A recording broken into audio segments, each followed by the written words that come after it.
Meta naraw il-riżultati, naraw li fil-fatt Malta donna qiegħda titlef minn din l-attractiveness. Issa dan huwa this is good news għal pajjiżi oħrajn. Għax dak li ma jiġixaw jista' jmur x'imkien ieħor jew jibqa' mill-pajjiż ta' l-oriġini.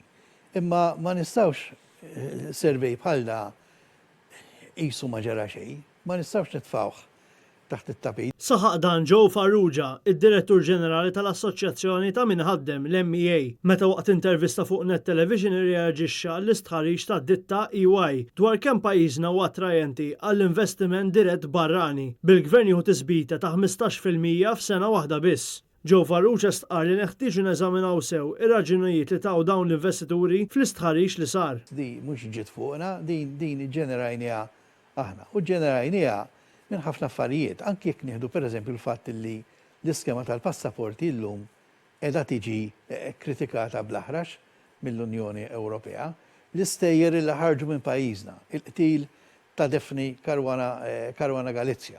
Is-siefer u jsemmuhilek, kull fejn tmur isemmuhilek. Il-fatt li kellna Prim Ministru li kellu jirriżenja, it-tibdil li kellna fil-Ministri, l-istejjer ta' korruzzjoni. Dawn huma kollha stejjer illi min jgħidlek jien ma jiena fejn ħan investi. Għaliex għandi mmur Malta? Din hija waħda mistoqsija. Għaliex jaqbil li jiena li mmur Malta? Mhux għax jaqbil li mmur Malta, għaliex jaqbil li nibqa' Malta. Id-Direttur tal-MEA ilmenta wkoll fuq il-fatt li l-Gvern għandu nuqqas ta' viżjoni fit-tul biex jattira niċer ġodda fl-ekonomija Maltija. Hawnhekk ukoll naħseb jiena illi hemm nuqqas taħsib.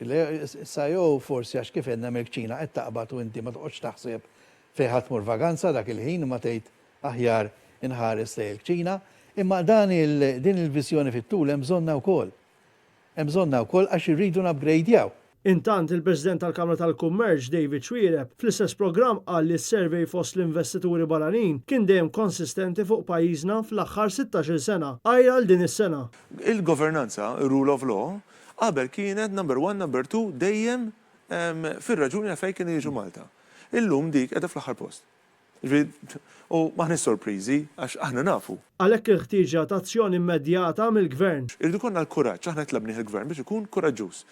Illi jekk l-azzjonijiet li nieħdu llum ma jiddirezzjonniex biex inkunu pajjiż aħjar 5 snin oħra, 10 snin oħra, nkunu tlifna okkażjoni li 10 snin oħra, 5 snin oħra nindunaw. U peress li nafu biha llum qed nagħmlu l-appell biex dan isir issa. Apparti l-governanza, Xwiereb semma l-bżonn ta' investiment serju sabiex verament nippreparaw lil pajjiżna għal ħtiġijiet tal-futur.